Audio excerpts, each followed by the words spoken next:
Hi everyone, this is Devin from Curiosity Machine. Hello, I'm going to wait a few more minutes to start just to make sure that we have everybody. And in the meantime, I'll tell everybody a little bit about how Zoom works in case you haven't used it before. At the bottom of the window, if you hover your mouse, you can see a mute button. So if you have a lot of background noise, feel free to use the mute and then unmute if you are speaking or wanting to speak.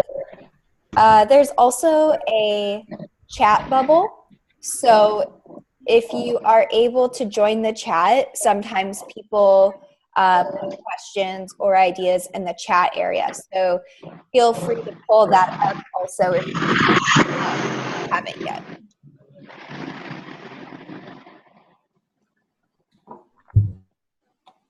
While we're waiting a few more minutes, I will also put a link in the chat box to our slide deck that I will be talking about.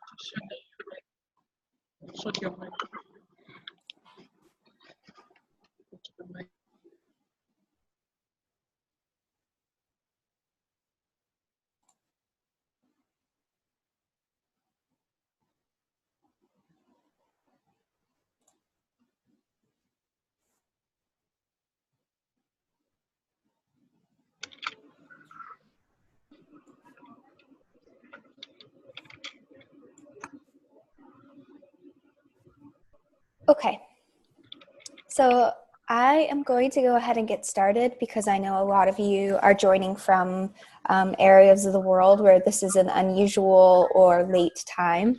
So welcome everybody. Thank you for taking the time to join our training. If you're watching by recording, thank you for taking the time to listen to our training. So as I said, my name is Devin. I work for the Curiosity Machine and Iridescent team.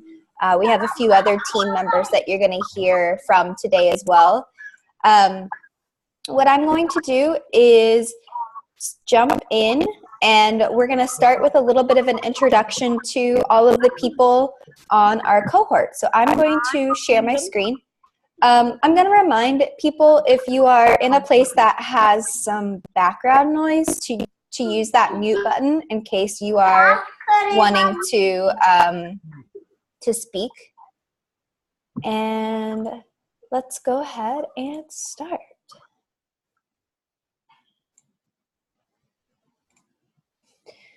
Okay, you should be able to see some slides right now. If you have any questions, feel free to use the chat box. And I believe I have Shuba and Roxana from the Curiosity Machine also here. They'll introduce themselves. Shuba and Roxana, if you can just let me know if we have questions on that chat box. This is a little placeholder if you are watching a recording. Please reference slide 2 for directions on what to do if you are watching the recording instead of joining us right now at this meeting. So let's talk about a little bit who we are. So we are 63 partner sites from around the world. We have a really international cohort this year, which is very exciting. I am particularly excited for all of our African countries. Welcome, and we have Asia, South America, Europe as well, and then some North America sites. So I want to take a second to pause now and have everybody share about where they are from. So feel free to unmute and tell us your name, where you are from, and how many AI sites that you are having.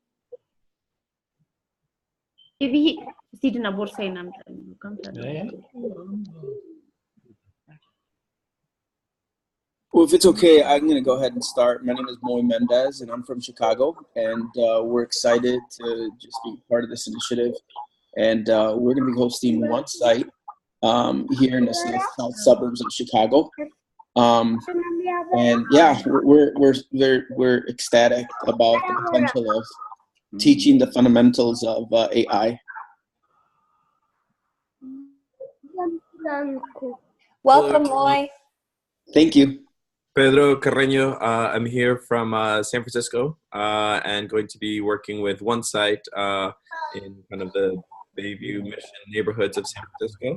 I'm really excited to be part of this AI challenge.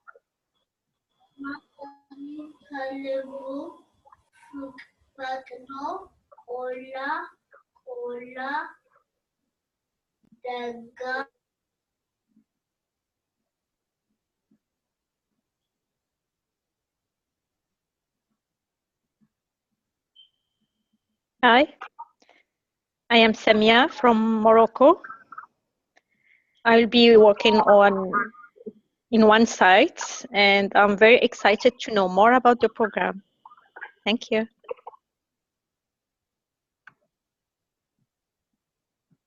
Hi everyone, I'm Stephanie and I am from the University of Texas at El Paso, and I'm a student there currently, and I'm working as a facilitator for the program at Insights in El Paso.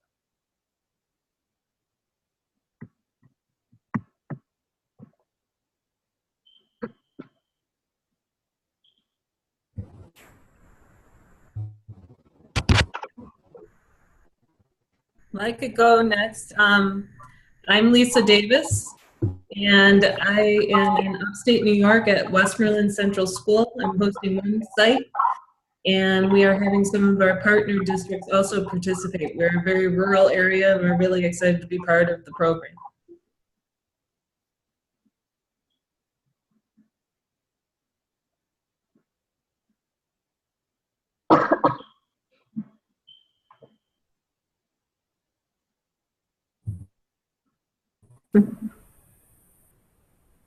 Hello. Hello? Hello? So we are three of us. There's Janet.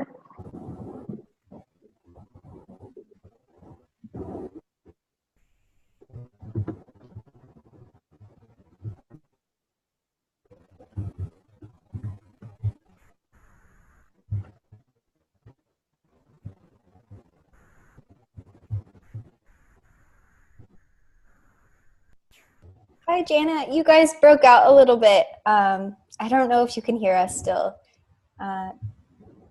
Janet and her coaches are joining from Cameroon, so the internet's might be breaking up a little bit. Does anyone else want to say hello while we have everyone saying hi? Don't feel shy. Hello?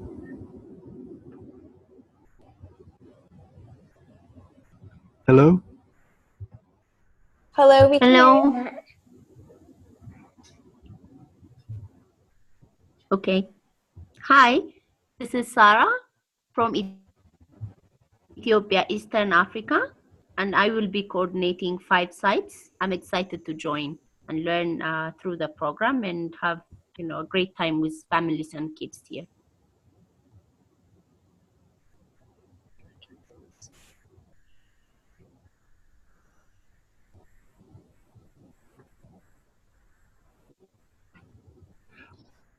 Can you hear me? I'm Yes, sorry. we Trying to figure can. this out. Yep. Oh, okay. Oh, okay. I'm sorry. Yes, my name is Edward Vasquez, and I also go to the University of Texas El Paso. I'm also a student working towards my education degree, and also being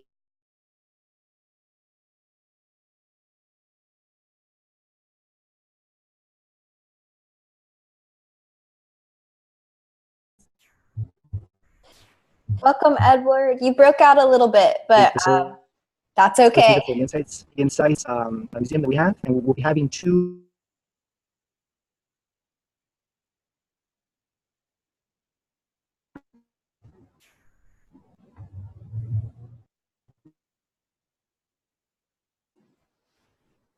Okay, so Edward is from El Paso. I know what you were trying to say. Insights El Paso Science Center has 2 locations. Thank you so much, Edward.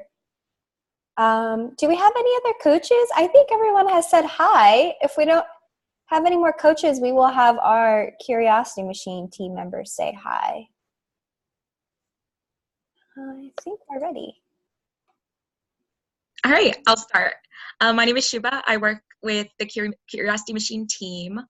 on curriculum development. So we're going to get to try 2 challenges today, and my job is to work with scientists and engineers and help design these challenges. And I'm excited to work with you all.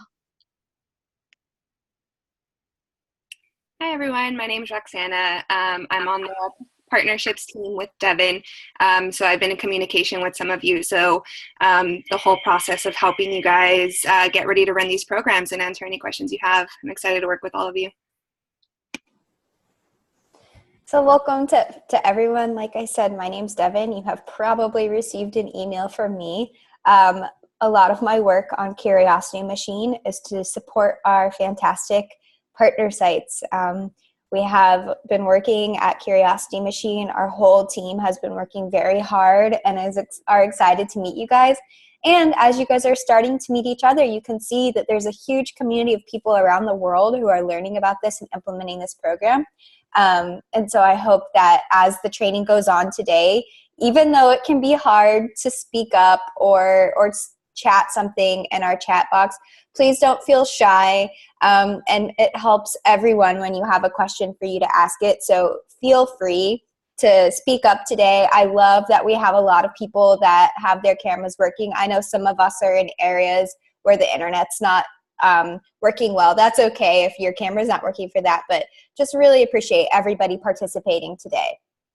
So let me go back to sharing my screen. And again, if someone has a question, you can put it in the chat box. Roxana and Shuba, if you can kind of help me there. So I'm going to just talk a little bit about our cohort of people.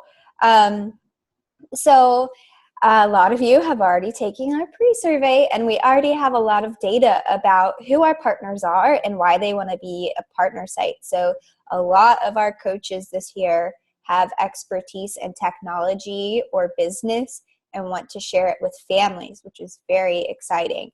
Another interesting thing I found on the pre-surveys was that almost 50% of you want to learn something new that will help you improve your job performance. I am so excited that we have a community of learners, and I can't wait to see what we can learn together.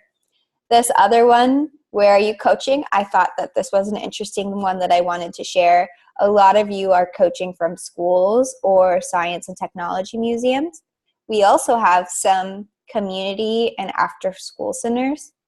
This other is a pretty big bucket, but this is when people told me specifically where they're coaching. So they might be coaching at a school or a specific science center. That's mostly what this bracket is. So we have an incredible blend of coaches and people with expertise and people who are ready to learn this year. I can't wait for you all to connect. I'm going to talk a little bit about the Curiosity Machine team and our parent organization, Iridescent. Curiosity Machine is a program that is run by Iridescent. Our other program is Technovation, which I think a lot of you are incredible Technovation ambassador and coaches as well.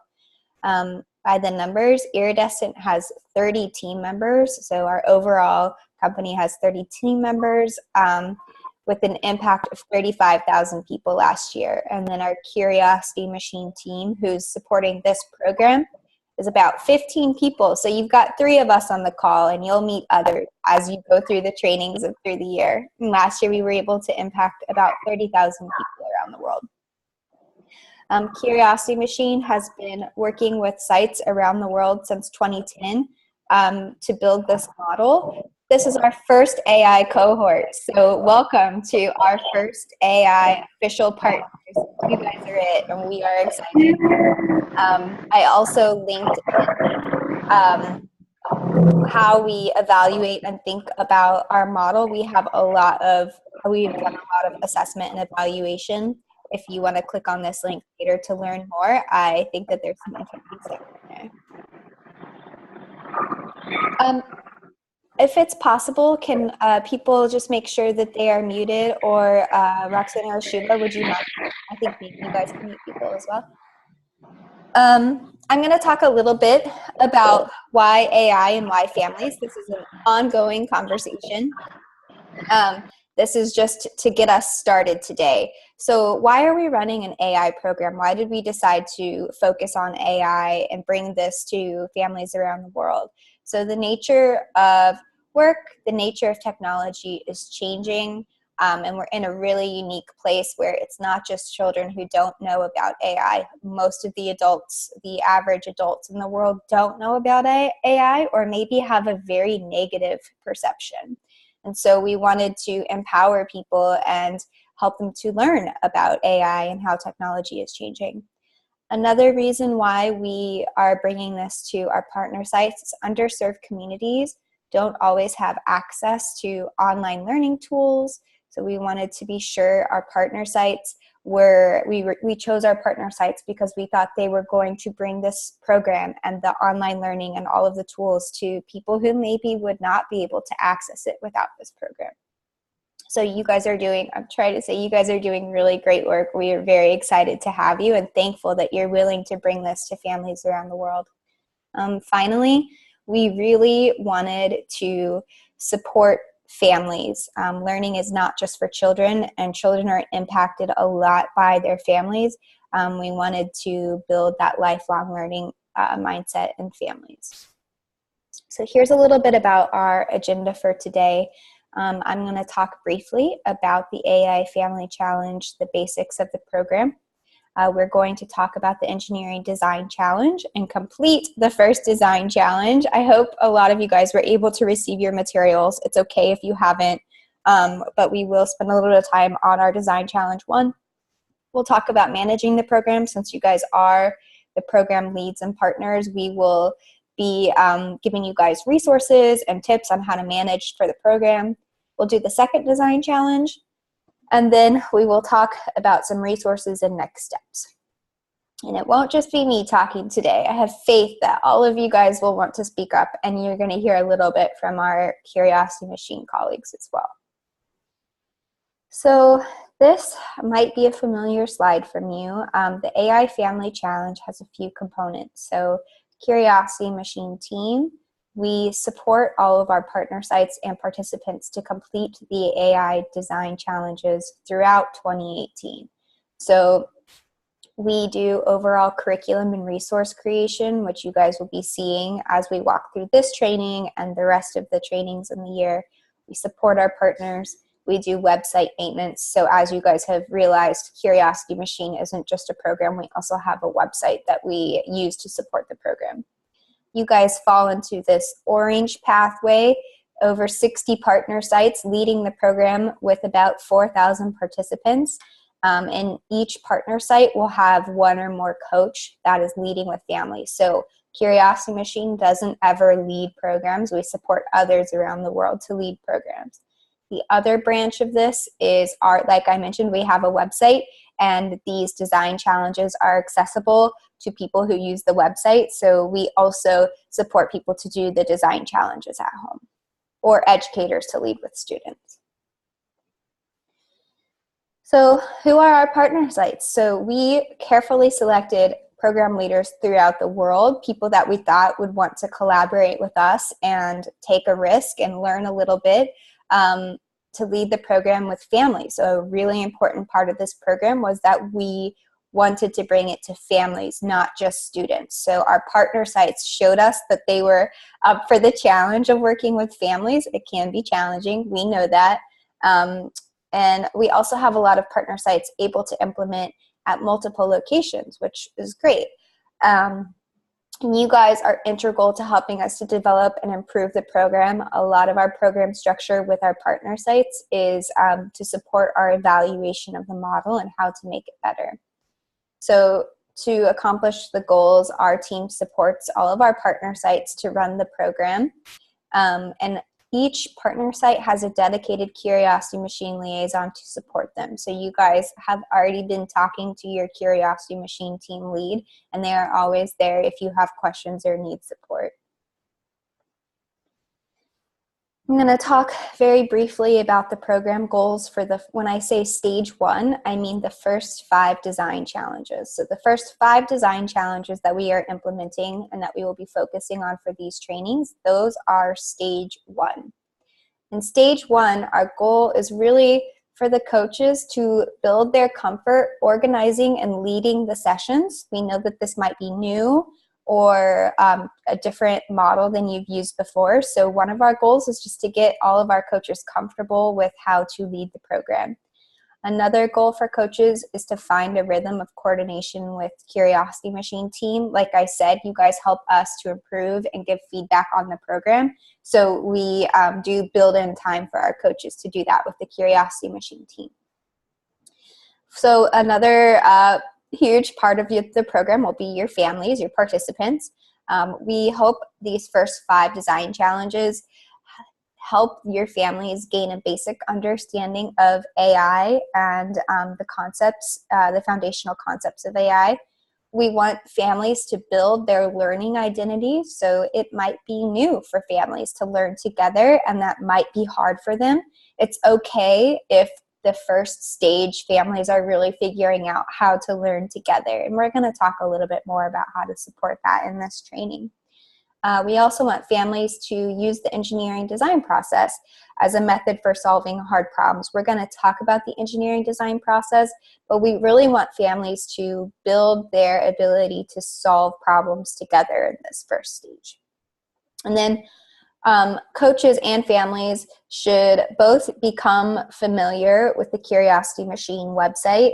We will talk about that website a little bit more in our second training, and also prepare for, I said summer, that's a mistake. Prepare for stage 2 learning and building the foundation for the capstone project, which comes in stage 3. As you guys know, this is a program that goes throughout 2018. So this first stage is to really build the foundation that the families and coaches can work from to complete the program throughout the year.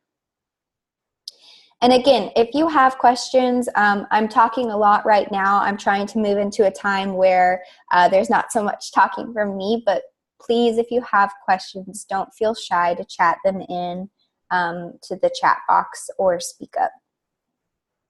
So this is a timeline. I'm not going to go too far in depth about it right now because I think most of you have seen this timeline. So we are in January right now, where we are still onboarding our partner sites and completing all of our trainings.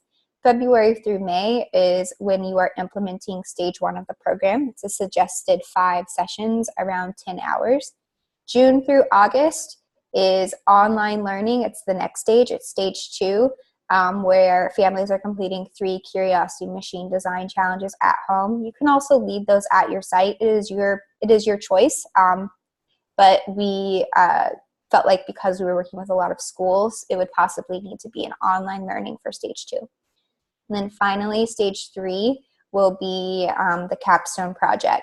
So we will do, the training that we are doing right now is really focusing on this February through May stage. We will do another training to support this June through August stage, and another training to support this September through December stage. So I'm going to move on to the engineering design process and our first design challenge.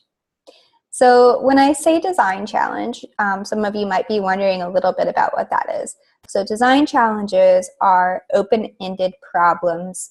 They're hands-on building activities that are inspired by artificial intelligence and real-world science and engineering applications. When I say an open-ended problem, that means that there's no one way to solve the problem. We encourage creativity. We encourage families to try different ideas. There are a lot of ways to solve these design challenges.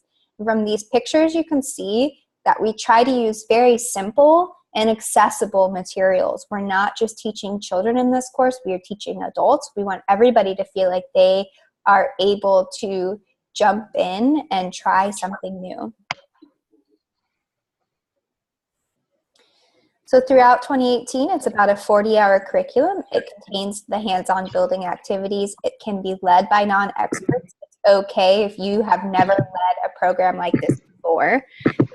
Like I mentioned, all of the design challenges can be solved more than one way. We're gonna see that as you guys practice the design challenges together. And like I said, they use accessible materials that encourage families to explore and learn together. I'm going to talk a little bit about the engineering design process. This term might not be new to everybody. just a framework for solving problems. That includes an inspiration time, a planning time, a building, testing, redesign, and then a reflecting time. I'm just going to remind everyone to check that they're muted, and thank you for checking. So as we talk a little bit about the engineering design process, it is really a structure for families to solve hard problems together. The framework can include families failing. Again, if you can just make sure that you are muted, we have a little bit of background noise. So let's talk a little bit about the steps of the engineering design process. This will not be the first time that you see these steps. So the first part of the engineering design process is supporting families to define the problem. The second part is supporting the families to think about solutions, selecting and drawing their ideas, selecting materials, drawing their ideas. The next part of the design process is building their first idea. Then they will test their idea, observe how it works. A really important part of the engineering design process is actually redesigning. So we know that problem solving is hard and you don't get the right answer the first time. That's okay. And we try to reinforce that with families as they're building their learning identity together. It's okay for them to fail. It's okay for them to try new ideas and redesign. Reflecting is also an important part of the engineering design process. Sharing your experience, sharing the knowledge that you have learned, and thinking about how you want to solve future problems. So we're going to do a little bit of a matching activity. I am curious as to if people have their matching cards. So I'm going to actually take a look at our chat box to see if you can chat into your chat box. If you have your matching cards, they look a little bit like this. So if you have those, can you say yes in the chat box? If you don't have them, can you say no? Just so I sort of understand how we should run this activity. Okay, I'm seeing some yeses, which is great. And I'm seeing some no's. That is totally okay. So yes, so if you have them, if you have scissors, cut them out. And if you don't have them, that's okay. I will lead this a little bit differently. So, all right, we are very mixed here. That's all right. Let's do this.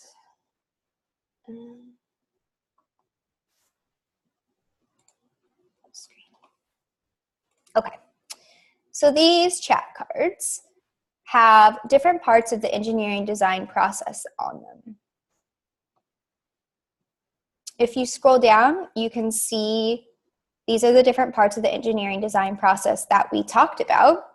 And all of these cards have different items that fall into one area of the engineering design process. So what I'm going to do is read out a few of them, and if we can use the chat box for people to chat what part of the engineering design process they think that this goes in.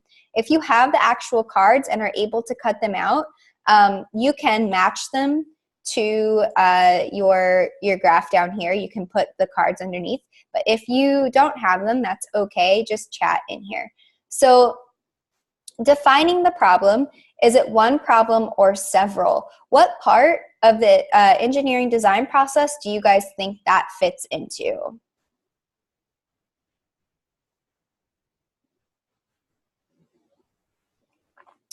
Inspiration and maybe plan. And that's a good point that people are thinking differently because it's not like black and white. The problem solving process is different for everybody. So defining the problem, I'm seeing a lot of people feeling like that's plan. So families, when they are creating a plan, need to figure out what problem that they are solving. Let's talk about researching new concepts and discovering ideas, maybe through the internet, maybe through books or observations or talking to others. What part of the engineering design process do you guys think that falls into?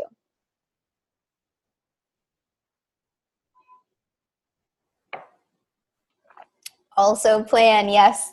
I think that a really good activity as you are supporting the families to plan, and they won't like this part, this isn't as fun as playing with the materials, is to have them look at pictures that you put on your slideshow or have them talk to each other about different ideas. Yeah, and Lisa says that could be redesigned too. That's a great point, Lisa. Thank you. If they test their prototype, figure out that they need to do something new, the researching a new idea is definitely a part of that redesign. Let's talk about testing to determine if the prototype meets criteria and constraints. And we have someone new to our presentation, to our training today. Hi, Laura, welcome. Yes, Lisa says this is test, that's right. So families, sometimes we have you guys set up testing stations where families go to learn together. Sometimes they're able to just test as they're building. Let's talk about this one. Discuss what worked well and what needs more improvement. Where do you guys feel like this one fits in?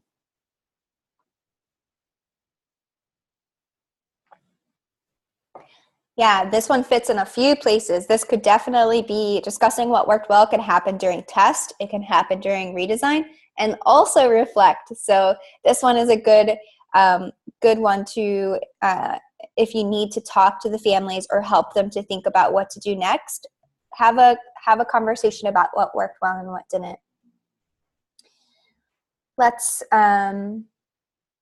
talk about this one, setting new goals for a prototype that exceeds the scope of the problem.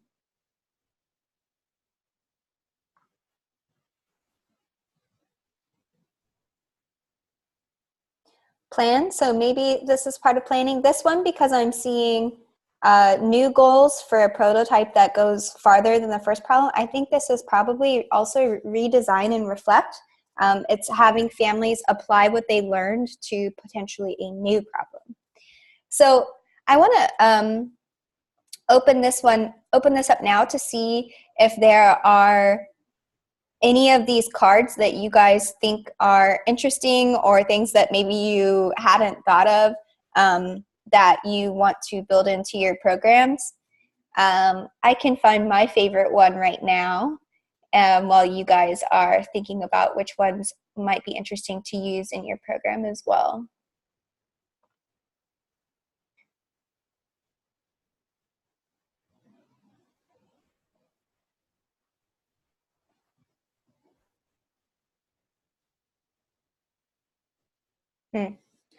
I think this one is one of my favorites. When families are reflecting, I really like to ask them what didn't work or what was hard for them, because I think families, when they're learning together, can be uncomfortable with things not working the first time. It might be a new learning process for them. So I like to make it okay if they fail or if something didn't work well. I like them to share with others so others can see that as well. Lisa says she likes the 2D and 3D. Oh, interesting. So Lisa, do you want to share a little bit?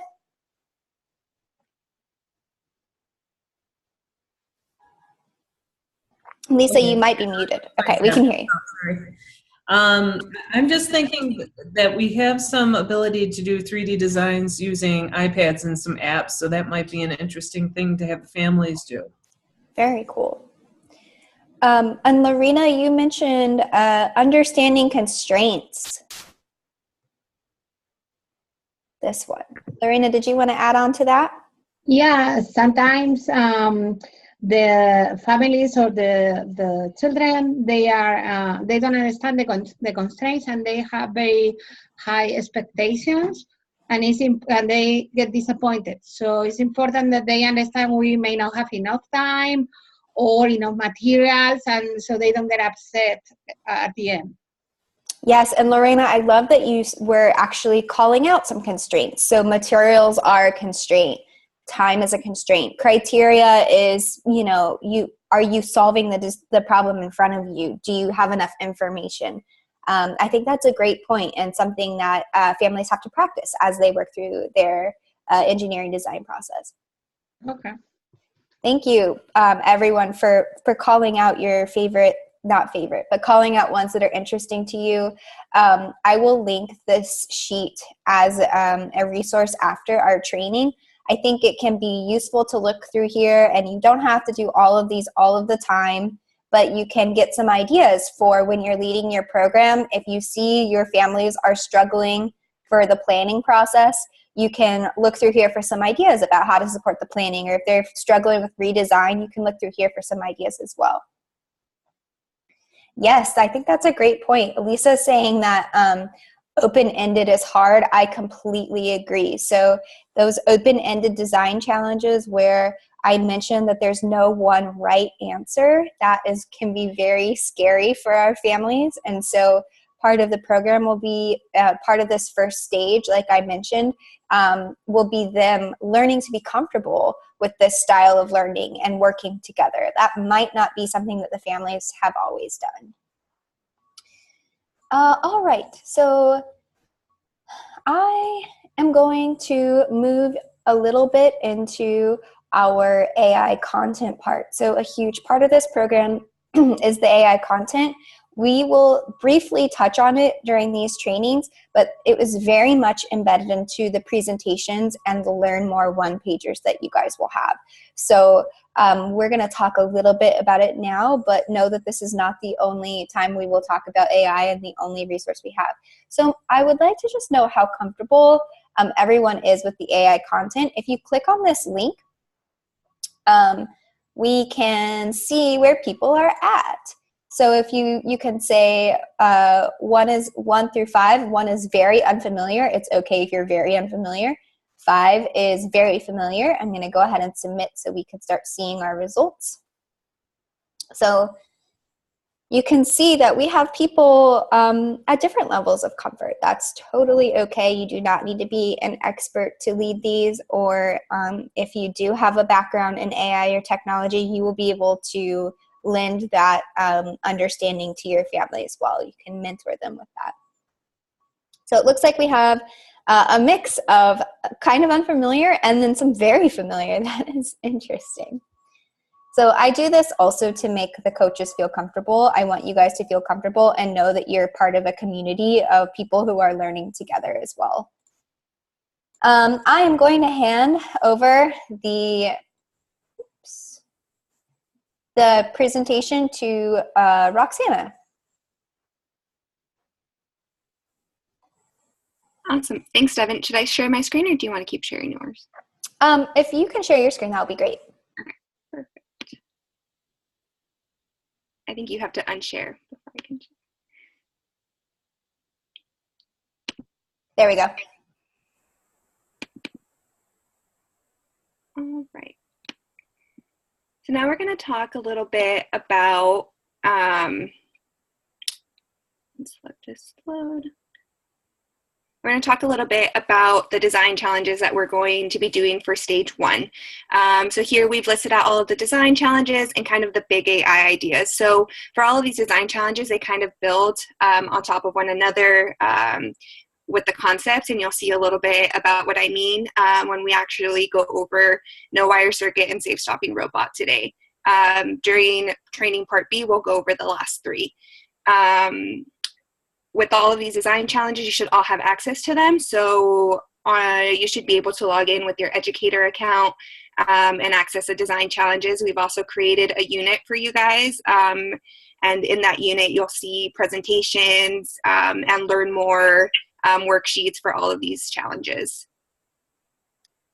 So these are the concepts that the design challenges will build off of today. So for the first design challenge today, that's no wire circuit, the big AI concept is a computer that can learn like humans. So we start off very simple, you know, the basics of AI. It's a computer, it can learn like humans. That's fairly easy to understand.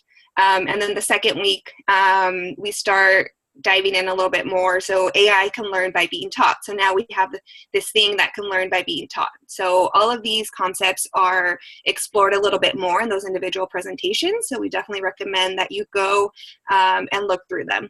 So right now we are going to start with the no-wire circuit. So I'm actually going to pass this on to Shuba to talk a little bit about the challenge.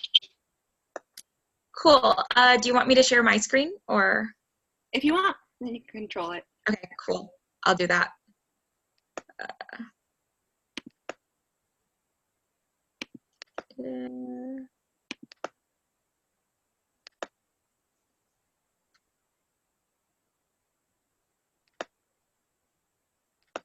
Cool. So, file.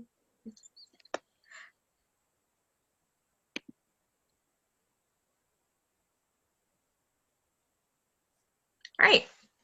So I'm going to lead us in our first design challenge, and we are going to build a no-wire circuit. So this is going to be a circuit that's going to light up an LED, but they can use any conductive materials that they can find, and it's really gets them to see what materials are conductive and kind of like learn more about the things that they might see every day. So usually when we introduce these design challenges, we start out with a few slides that kind of introduce some of the key points that these challenges are going to introduce. So this first slide is introducing the concept of a circuit.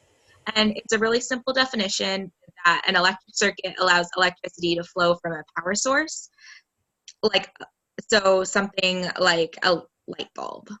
So there's our LED, and then that's going to be something that does something. And then our power source is, yeah? Your slide deck isn't moving through the slides. Is it not? We see, let's build a no-wire circuit. Huh. That's Do you want weird. me to screen share? Can you? Yeah, no problem. All right, thank you. Yeah. All right, share.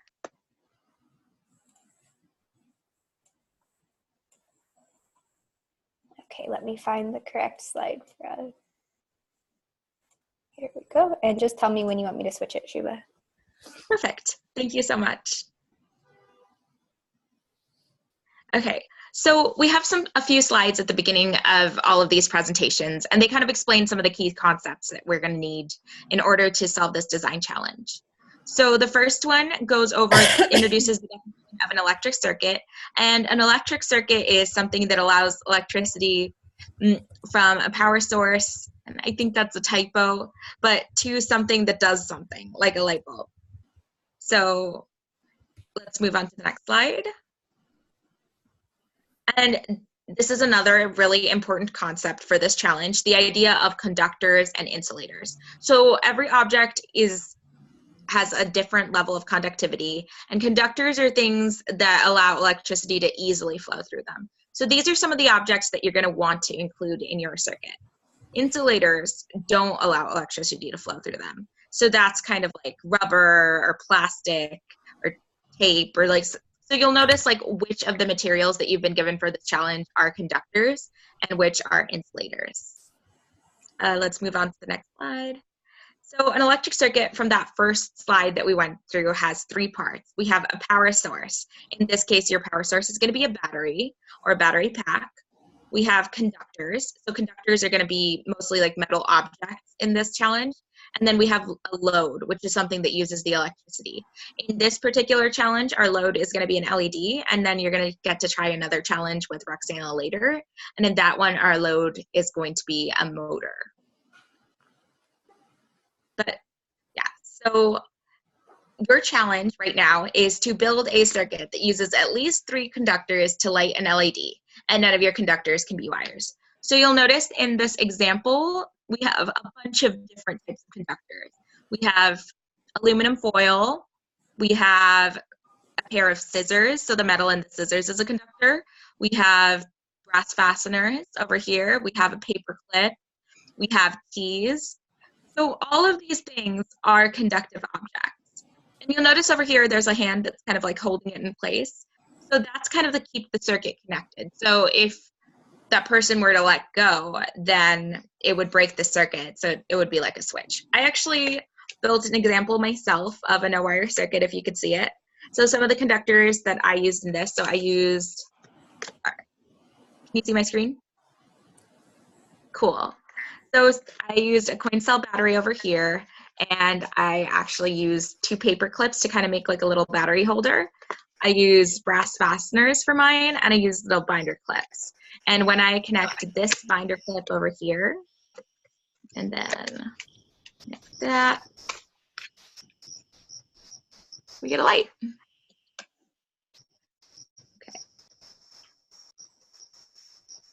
Thank you so much, Shuba. Oh, go ahead. Yeah, so now we're gonna take some time to all of us use our materials to try this challenge. Yeah, and I wanted to mention, for some of you, if you haven't built circuits before, that's totally okay. A quick tip is to check your LED. Shuba, could you hold up your LED? Or maybe I have one here that I can show as well. LEDs have what we call two legs, and if your circuit is not lighting up, remember that your LEDs have different, actually, Shuba, maybe you can explain the science of this a little better while I show this LED. If you can see these legs have different polarities. Is that the correct term to use, or what is it? You're muted, Shuba. I just realized I was muted. So yeah, here's the LED that I used in my circuit, and you'll notice that one of these legs is longer than the other. So that's going to be the positive end of the circuit. So we also have these batteries. I'm using a coin cell battery, but you could use like a AA batteries from Battery You guys Pack. have, yeah, these battery packs too. So These this ones. is for your... Yeah, so the red one is going to be your positive end. So you're going to want to make sure that that red end connects to the longer side of this, and that the black end connects to the shorter side of this ultimately.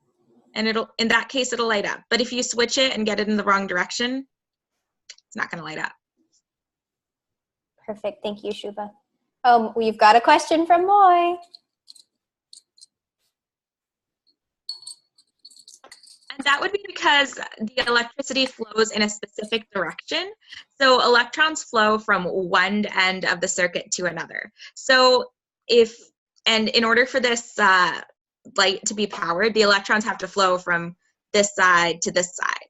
So if we get the direction wrong, then that potential difference, like the difference in electrons on one side of this light and the other side of this light, isn't going to be strong enough to power the light. Awesome. So let's take a few minutes. If you have your materials, you can try to build your circuit. This design challenge asks families to use 3 conductors, but maybe right now we are only going to take about 5 minutes here, so maybe try to build your circuit with 1 or 2 conductors. If you don't have your materials, and that's okay, what you can do is go to slide 20 in the slide deck, and you can click on no wire, and it's going to pull up the design challenge for you. So you can look at the design challenge online. If you log in, actually, let me do a little bit of a screen share. And if you're building, that's okay. Don't feel like you need to watch right now. If you log into Curiosity Machine and take a look at the no wire circuit, you can see an example. You can check out the video. You can see the materials, the difficulty level, and then also an inspiration gallery where you can see what others have made, which I think is very cool. This is a good example of how open-ended these things are. You can see a lot of different examples of how students from around the world have created this design challenge. So let's take 5 minutes now for people to explore. I can also chat into the chat box the link to the presentation. So Shuba was explaining the presentation a little bit, and the slides she was using are all a resource that you guys have and are able to adapt. So I will put in the presentation link and also the Learn More link for you guys to explore.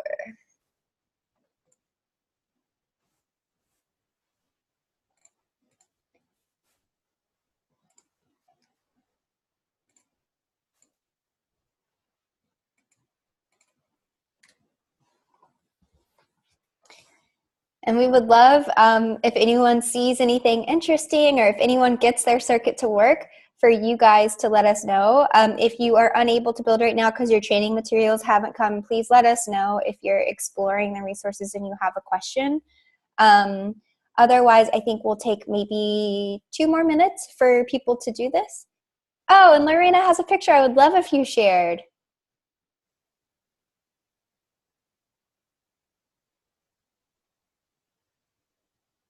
Lorena, you're muted, but if you unmute, we can definitely listen or see what you made. Can you see it? I'm trying to share the screen. Yes, we can see.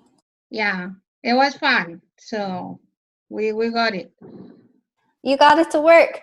You used some wires though, so I think you should challenge your family. But we have 3, three three different ones. Oh, I see. Is that a coin that you used? Yeah, it's a coin, the pin, and the paper clip, and the foil. Awesome. So you guys used a lot of different types of conductors. Very cool. Thank you for sharing. No problem. Does anyone else want to share?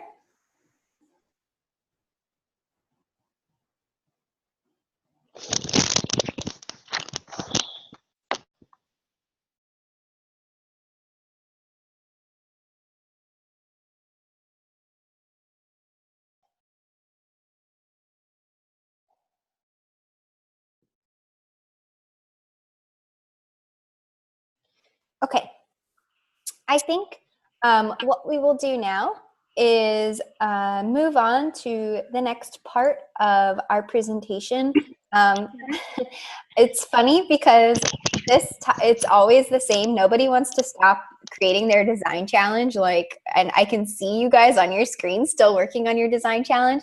This is like what happens every time I run these trainings. So it's very fun for me to see how engaging these learning experiences are. But I have this sad responsibility to make sure that we get through all of our material today. So if we are able to transition in our minds a little bit to the next part of this training, because I do want to share some more resources with you guys. Since you are the coaches, you're going to need some materials for how to manage the program and recruit, and I'm going to talk about those a little bit right now. So let's talk about, as a coach, you have different types of responsibilities. So about 75% of your time is leading the program at your site. That is recruiting and retaining your participants throughout the year. It's preparing for and leading the sessions. The other 25% of your time is communicating with Curiosity Machine. You're going to complete session reports. After each session, you'll get an email from us asking you to complete a form to tell us how the session went. Those take about 15 to 20 minutes. And you are going to attend trainings throughout the year. So the training you are attending right now is a very good example of you communicating with us the 25% of the time that it will take to do that. So it's about 100 hours through 2018. It can be split between people. That is okay. So a lot of sites have mini coaches. We expect and encourage that.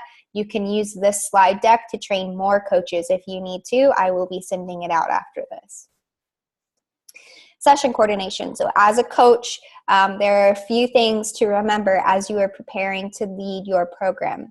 There are 4 general areas that I recommend coaches think about and prepare for. The first is technology. So you will need to be able to present the slide deck to your participants. You'll need to secure the AV for that. And then computers for the first and last session for families. If you're having families register prior to your first session, we're going to talk about family registration in our next training. So I'm not going to go too deep there, but know that occasionally computers will be needed for the families during these first 5 design challenges. Materials for sessions.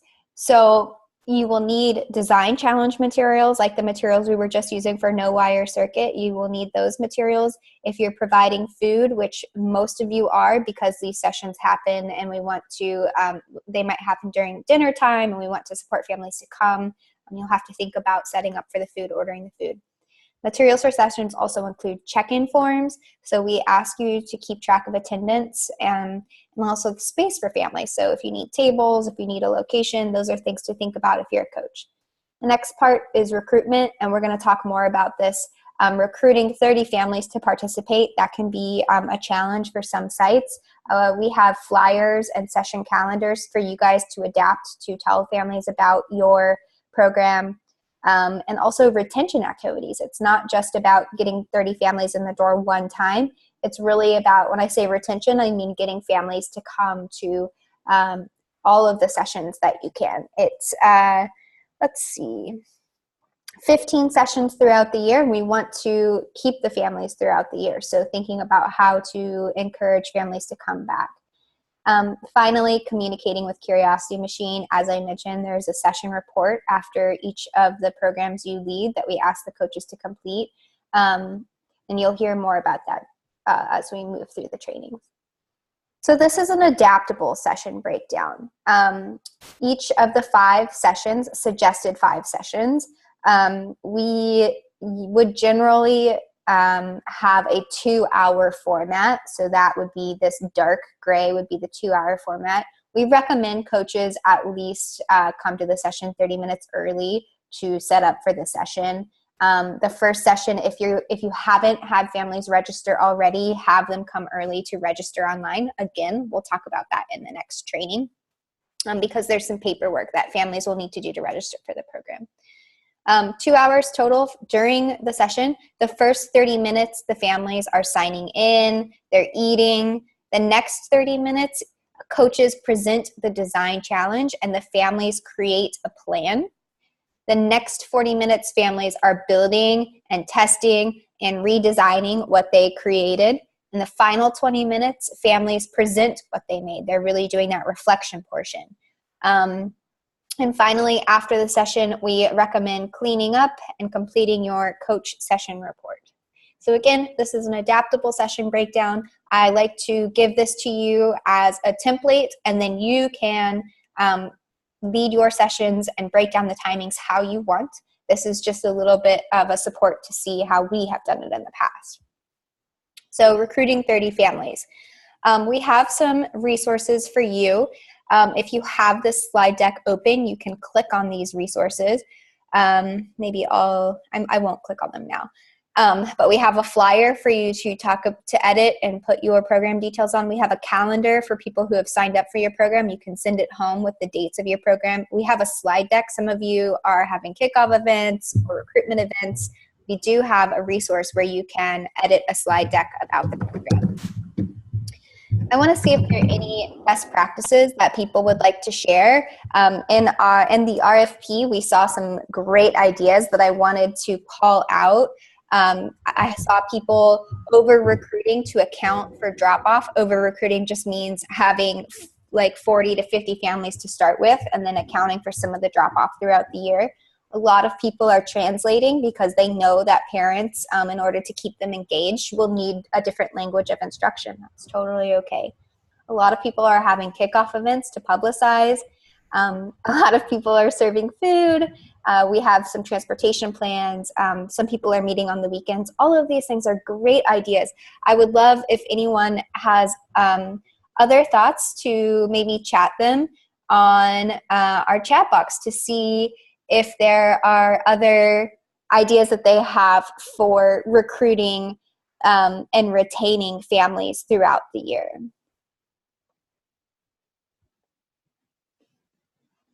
Moy is asking if anybody has experience with kickoff events.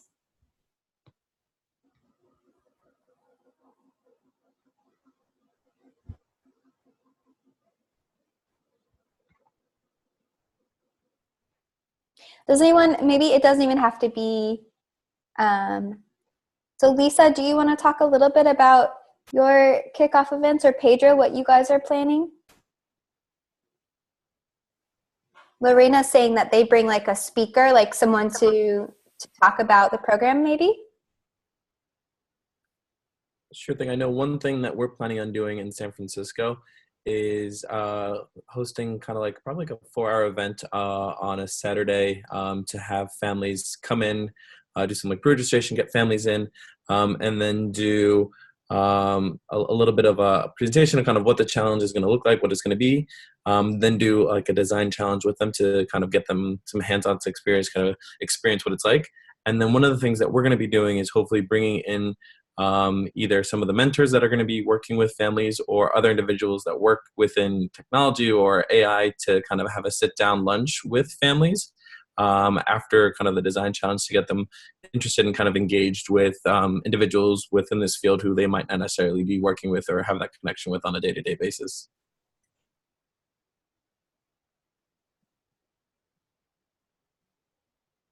Thanks for sharing, Pedro. Yeah, so, and Pedro mentioned maybe doing a design challenge. So if you guys are interested in other design challenges, our Curiosity Machine platform has a lot of different design challenges. If you want to introduce families to learning together or that hands-on stuff, there are a lot of options for you to choose from.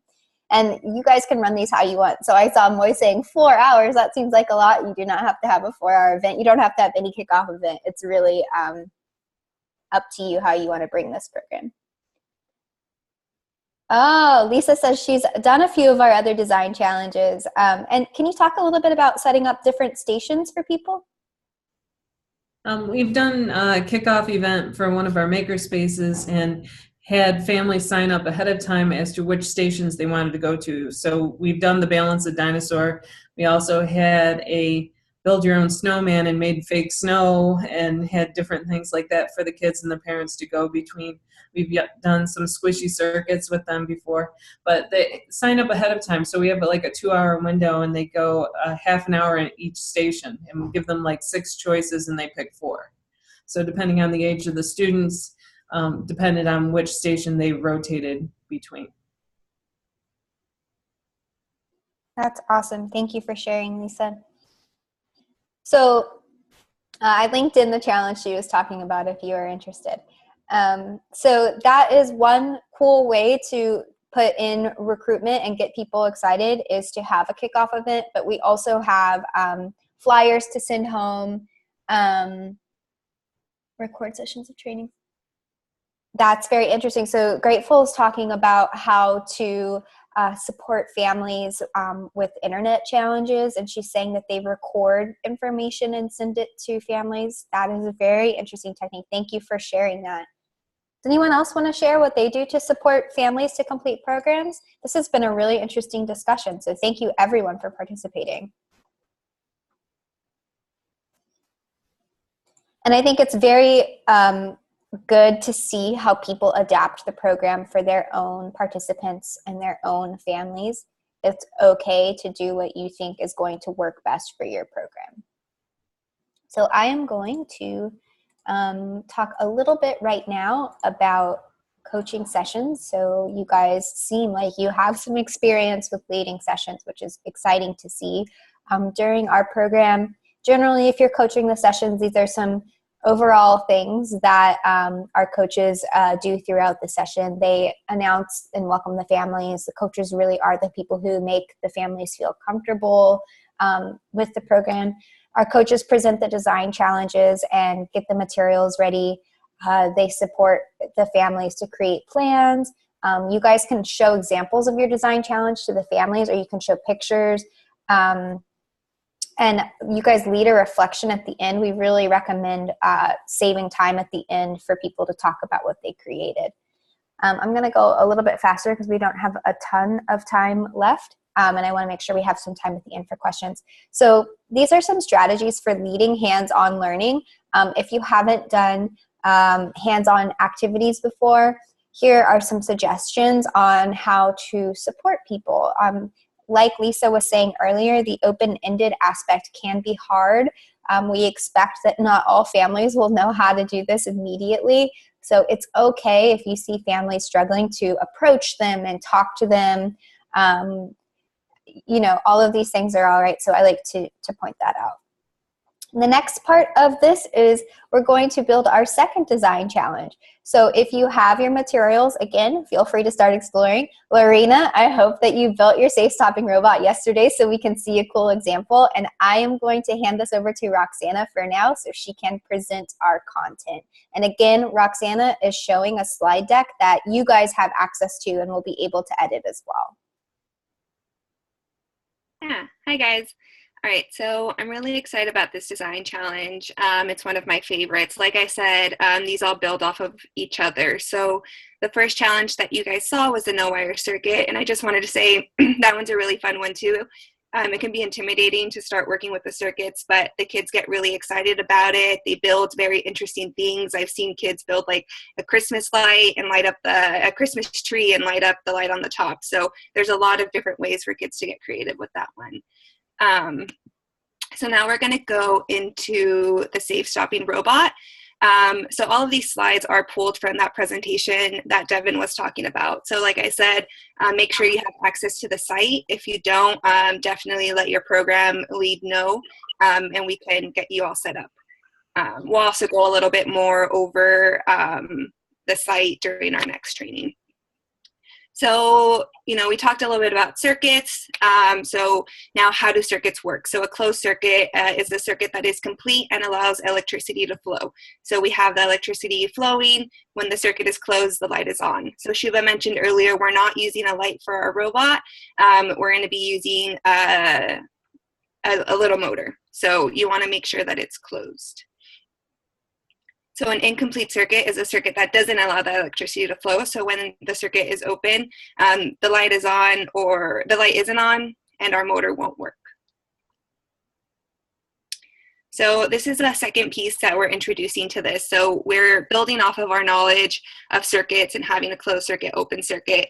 And now we're introducing a motor. So we like to, kind of give the example that this little motor is kind of what powers a cell phone when it vibrates. So there's little tiny motors inside of our cell phones that shake and allow our phone to vibrate. So with this motor here that we're going to use, this is a DC motor. This is what it looks like. You'll see the little prongs up here.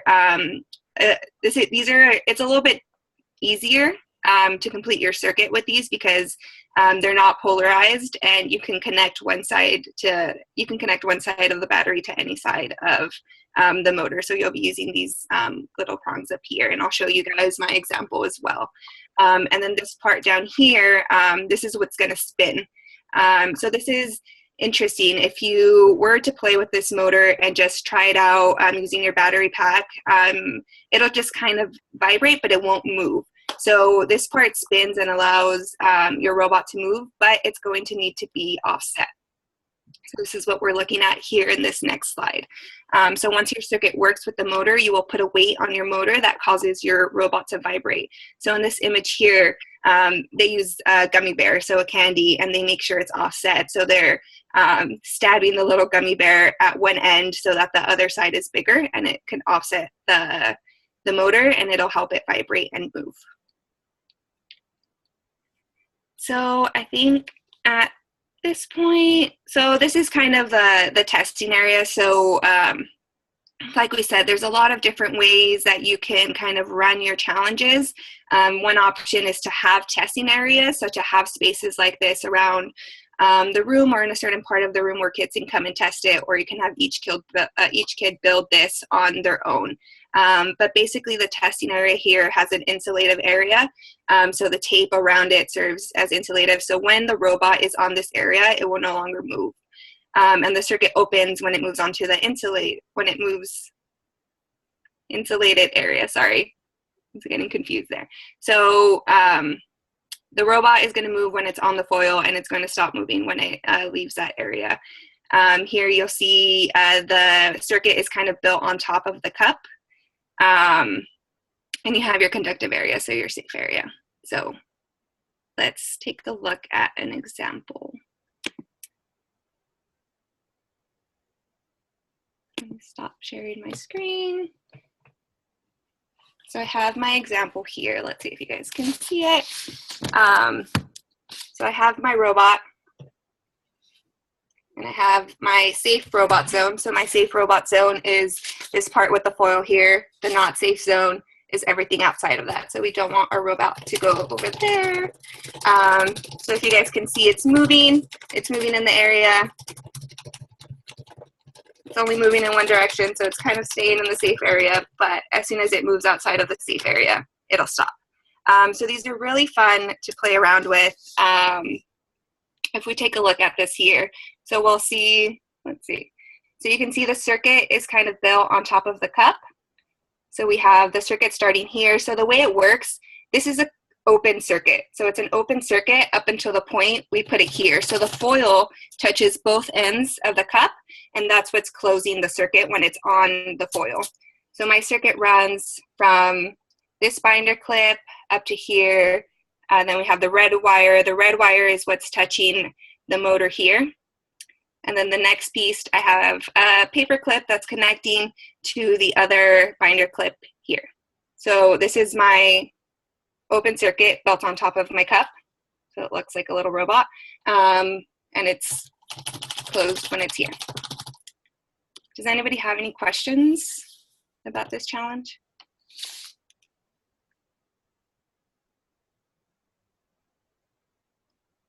Thanks for sharing your example, Roxana. Yeah, no problem. So what we can do is invite people to look at their materials and try this out. It's not going to be enough time, but let's try for maybe 4 minutes. Yeah, Roxana, can you show us the materials slide really quickly? Yes. Yeah.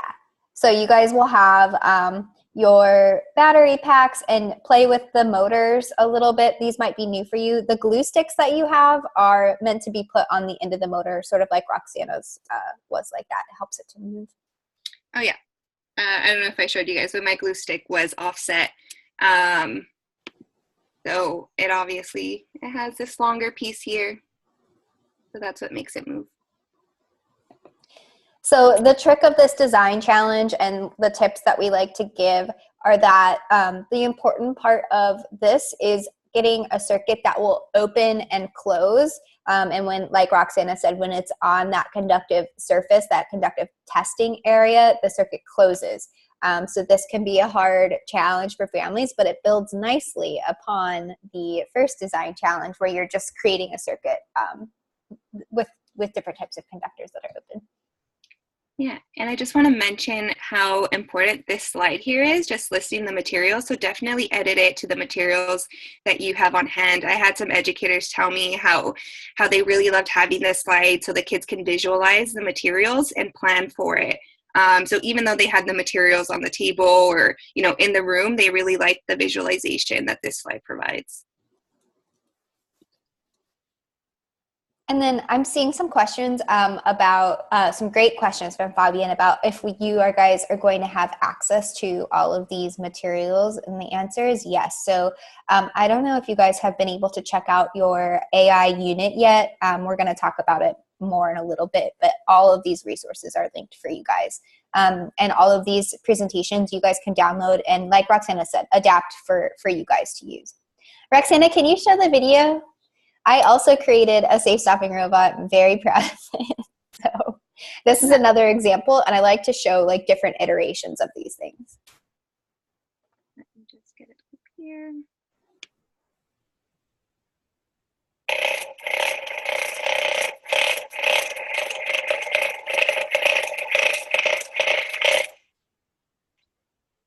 So it's a bit hard to see, but my robot had paper clips on the end of the cup that was closing the circuit on the foil. I also decorated mine, which sometimes families like to do.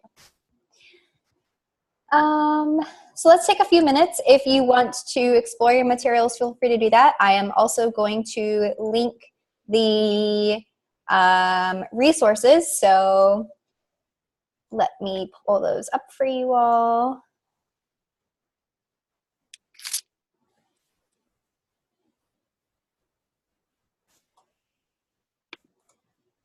The first link is the presentation.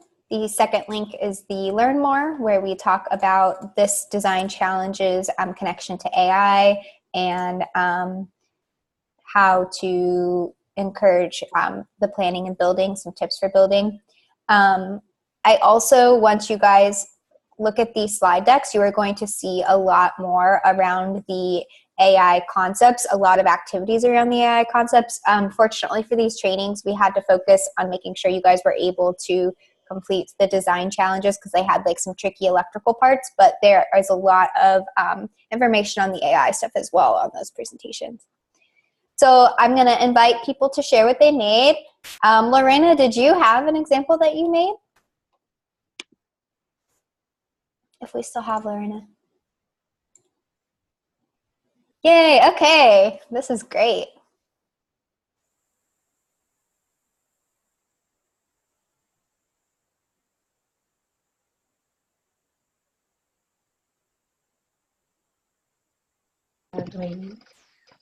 Can you see it? Yes, we can. What were your Okay, great. conductors? Yeah, we couldn't understand yesterday how to put the weight, but now we're eating gummy bears and it works great. So we were missing that part, how to put the weight in there. I love that. And how did you, what were your conductors touching the testing surface? Was that a wire or what's on the end? Yeah, it's the wire that goes out of the motor. Oh. Straight. It's the both wires. Oh, one and comes the clip from the has motor and the other from the battery holder. Got it. Thank you for sharing with us. No problem. I'm going to share, Lisa sent me her no wire circuit that or her circuit with 3 conductors. So I just wanted to share this. She just made it. I love that, Lisa, you used something from your own office as a conductor. I think it is a very fun design challenge for families to use different things.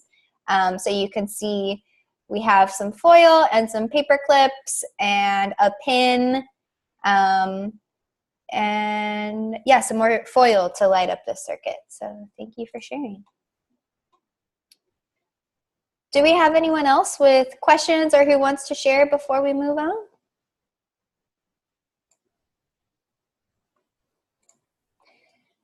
Okay. So I'm going to talk a little bit about your resources. So this, Fabian, will hopefully answer some questions for you and for everybody else on the resources here. So we have a lot of resources for our coaches, and I'm going to be sending these out afterwards via email, but I'm going to also show you where you can access these things. So we have materials lists for ordering all of the things for the design challenges. We have a timeline, which is, let me pull this up. This timeline should help you with getting ready and preparing for the program. So this is 3 weeks in advance what you should be thinking about the day of the session, during the session, and then after the session. So that can be a really helpful tool. What else do I want to share here? We have all of our slide decks. So I'm going to share our unit. When you log on to Curiosity Machine, in your dashboard, you should be able to see this AI Coach unit. When you click on it, you are going to see all of these resources. So these are our training resources. These are our program recruitment and logistics. So if you're looking for the, let's say you're looking for the flyer, you can click on it here. You can download this flyer and edit it yourself. So this is a nice flyer for recruitment. If you are doing a kickoff event and you need a slide deck, you see I just clicked on it and it downloaded, so you can download that. What else do I want to highlight here? Materials list. So this is a materials list for you all to order your design challenge materials. I'm not going to go too detailed here. I'm just going to pull it up so you can see what it looks like if my computer wants to cooperate. So this is a list for all of the materials for the first 5 design challenges. And then if you click on the different sheets here, you can see what is needed for the first session, what's needed for the second session. So that's a really great tool that we will be sending out as well. I also want to highlight the presentations are all right here. So I was linking presentations, and the Learn More one-pagers, they're all here for you guys to look at. So when you click on it, you will be able to see either the Google slide deck or we also have PowerPoint links where you can access these, make a copy, and download yourself. So I want to point that out. And these are all available. We'll be sending them out. They're all in your unit. So that was a very quick information about our resources, but I do want to point those things out. I also have this slide on working with adults. Sometimes a lot of you are very experienced working with students, but maybe you don't have a lot of experience with adults. So it's okay to be a little nervous about that or not know exactly how to work with them. I think the awesome thing about adults is they're going to support you to work with their children, and they bring a lot of knowledge to the table as well. So I want to talk about next steps and any questions. So we have part 2 of this training coming up, or a meeting with your Curiosity Machine team lead. If these trainings are at weird times for you, you should have scheduled a meeting to talk with your team lead and reflect on the trainings. All of the resources are linked here. So you log in to your account, you'll be able to see this. Calendar for program. After the next training in February, we're going to ask for a calendar of your sessions. So start thinking about that. It's okay if it's not finalized now. This is something that's coming up. And I wanted to invite, if we have Janet still on the call, to talk a little bit about the coaches WhatsApp group that we have. So we have an opportunity for our coaches to connect. It's led by 2 of our awesome coaches. If you want to join it, the link is right there. I'll also link it into our chat box. Do we have Janet to speak about this? We had her earlier, but I think she was having some internet problems.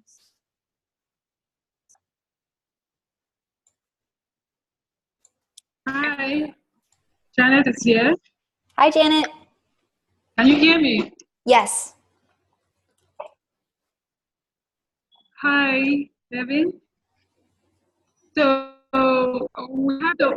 we have the WhatsApp group, and we've been adding coaches onto the WhatsApp group, and we'll be able to share experiences and sometimes put reminders for meetings and share best practices together. So WhatsApp is a quick way of quickly getting to people who don't get connected to browsers or URLs or anything, just like phone messages. So it's easy and fun for us who live in countries where internet is sometimes restricted or too small, the bandwidth.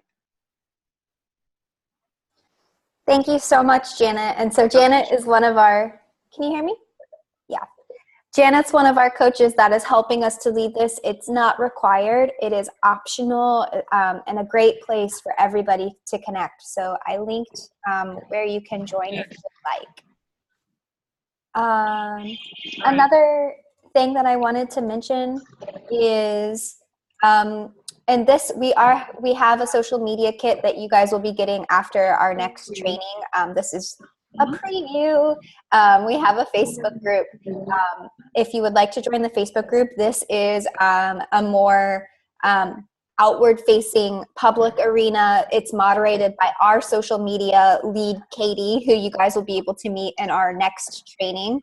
And if you would like to join that to interact there, share as well. Again, we're going to talk more about this next time. That's just a little bit of a preview.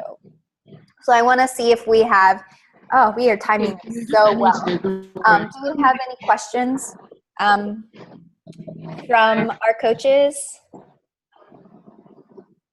Anything before we go?